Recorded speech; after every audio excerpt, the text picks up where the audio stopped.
Hello friends, welcome back to mommy's love kitchen. இன்றைக்கி நம்ம tofu வச்சு ஒரு சூப்பரான ரெசிபி டோஃபு 555 எப்படி பண்ணுறதுன்னு பார்க்கலாம். இதுக்கு நம்ம டோஃபு வாங்கினது வந்து பார்த்திங்கன்னா அது மோஸ்ட்லி தண்ணியில் தான், கொஞ்சம் தண்ணியாக தான் இருக்கும். ஸோ அதுக்காக ஃபஸ்ட்டு நம்ம கொஞ்சம் ப்ரெஸ் பண்ணிவிட்டு அதை சுற்றி ஒரு கிச்சன் டவலோ இல்லை டவலோ சுற்றி ஒரு 20 மினிட்ஸ் வச்சோன்னா அதில் இருக்கிற எக்ஸஸ் வாட்டர் வந்துடும்.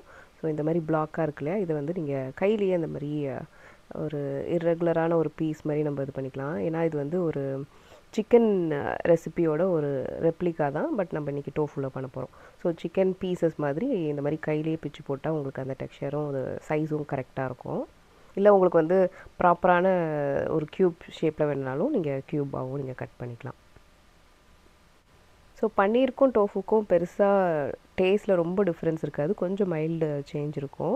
பட் வந்து நம்ம பன்னீர் வந்து ஒரு சோர்ஸ் ஆஃப் ப்ரோட்டீனாக சாப்பிட்றோம் அப்படின்னா அது கூட சேர்ந்து நம்மளுக்கு ஃபேட்டும் இருக்கும். பட் உங்களுக்கு வந்து ப்ரோட்டீன் வேணும், ஃபேட் ரொம்ப கம்மியாக வேணும் அப்படின்னா நீங்கள் தாராளமாக டோஃபு அதுக்கு ரீப்ளேஸ் பண்ணிக்கலாம். நிறைய டிஷ்ஷஸ் இருக்குது, நம்ம சேனல்லையும் நம்ம நிறையா பார்ப்போம். ஸோ இன்றைக்கி நம்ம பார்க்குறது 2வது டோஃபு டிஷ். இதுக்கு முன்னாடி ஒரு டிஷ் பண்ணியிருக்கேன், அதுவும் வந்து நான் டிஸ்கிரிப்ஷனில் கொடுக்குறேன், நீங்கள் செக் பண்ணிக்கோங்க. இப்போ நம்ம டோஃபு வந்து மேரினேட் பண்ணணும். அதுக்கு ஒரு பவுலில் ஒரு 1/4 டீஸ்பூன் அளவுக்கு மஞ்சத்தூள், மிளகாய்த்தூள் வந்து 1 டீஸ்பூன். நீங்கள் காஷ்மீரி சில்லி பவுடர் போட்டிங்க அப்படின்னா உங்களுக்கு நல்ல ஒரு கலர் கிடைக்கும். ஸோ ஒரு 1/2 டீஸ்பூன் காஷ்மீரி சில்லி பவுடர், அப்புறம் நம்ம வீட்டு மிளகாய்த்தூளும் 1/2 கூட நீங்கள் சேர்த்துக்கலாம்.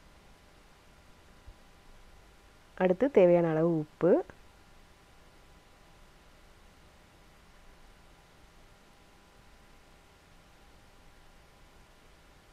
பேக்கிங் பவுடர் ஒரு 1/2 டீஸ்பூன், அப்புறம் கார்ன்ஃப்ளவர் இருக்கு இல்லையா, அதுதான் வந்து மெயின் இந்த மேரினேஷனுக்கு. ஸோ அது ஒரு 3 டேபிள் ஸ்பூன் அளவுக்கு எடுத்துக்கலாம்.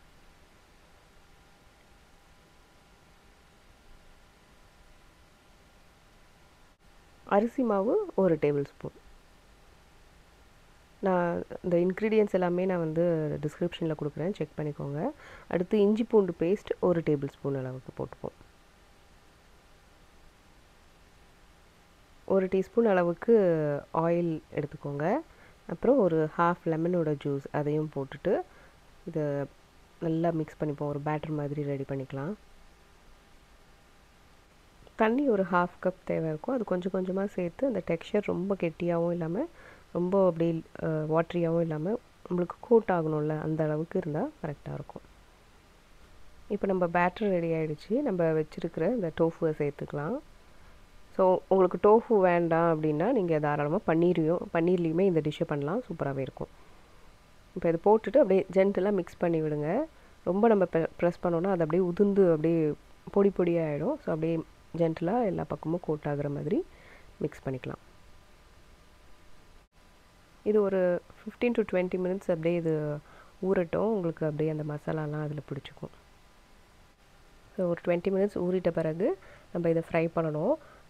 2 மெத்தட் இருக்குது. நீங்கள் வந்து கொஞ்சமாக எண்ணெய் ஊற்றி ஷாலோ ஃப்ரையும் பேன் ஃப்ரை பண்ணிக்கலாம், இல்லை அப்படின்னா அவன்லேயும் வச்சுக்கலாம். ஸோ ரெண்டுத்துலேயுமே எனக்கு தெரிஞ்சு ஆல்மோஸ்ட் சேம் ரிசல்ட் தான் வரும்.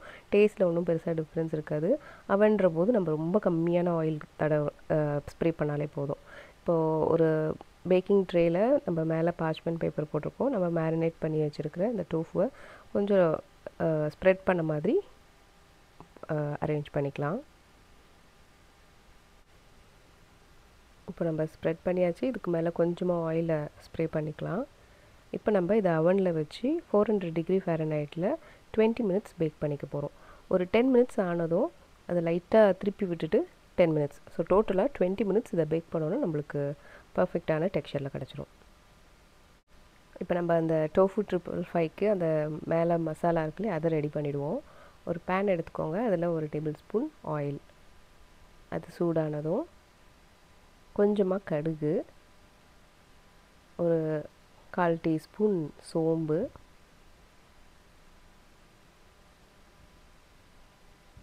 ஸோ இந்த டிஷ் வந்து நீங்கள் குழம்பு சாதத்துக்கு இல்லைனா வந்து சும்மா அப்படியே நம்ம ஒரு அப்படைசராகவும் சாப்பிட்டுக்கலாம். நெக்ஸ்ட்டு கட் பண்ணி வச்சுருக்கிற ஒரு வெங்காயம்,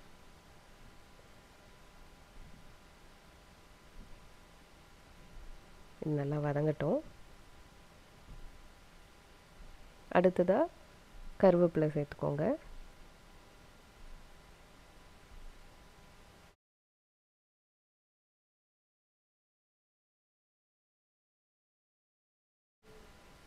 அடுத்து இஞ்சி பூண்டு பேஸ்ட்டு 1 டீஸ்பூன் அளவுக்கு சேர்த்துப்போம்.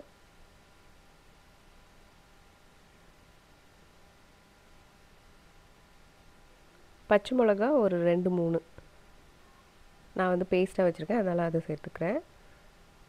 இப்போ இது ரெண்டும் நல்லா வதங்கட்டும்.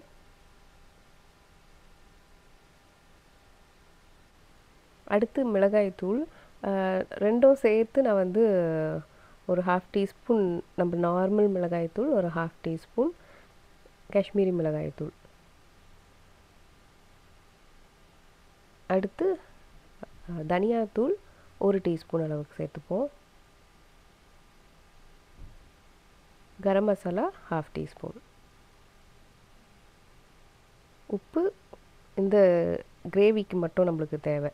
ஸோ அதனால் நம்ம ஏற்கனவே டோஃபுவில் சேர்த்துருக்கோம், இதில் கொஞ்சமாக சேர்த்துக்கிட்டா போதும். அப்படியே கொஞ்சம் ட்ரையாக ஆகுது இல்லையா, ஸோ ஸ்டவ்வை ரொம்ப மீடியம்லேயும் கம்மியான ஹீட்டு வச்சு பண்ணுங்கள்.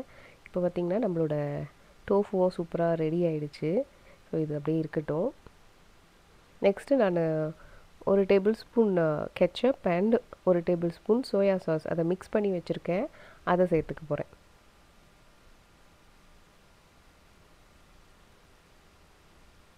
உங்களுக்கு வந்து ரொம்ப ட்ரையாக இருந்துச்சுன்னா ஒரு 2 டேபிள் ஸ்பூன் தண்ணி கூட நீங்கள் சேர்த்துக்கலாம். இப்போ நம்ம பேக் பண்ணி வச்சுருக்கிற டோஃபுவை போட்டு அப்படியே ஒரு குயிக் டாஸ் கொடுத்துடலாம். ஒரு 2 மினிட்ஸ் நல்லா மிக்ஸ் பண்ணி விட்டோன்னா எல்லாம் ஒன்று சேர்ந்து வந்துடும். இப்போ நம்ம ஸ்டவ்வை ஆஃப் பண்ணிடலாம். கடைசியாக கட் பண்ணி வச்சுருக்கிற கொத்தமல்லியை நல்லா ஸ்ப்ரெட் பண்ணி விட்டுட்டு அதுக்கப்புறம் ஒரு 1/4 லெமனோட ஜூஸை பிழிஞ்சு விட்டுக்கலாம்.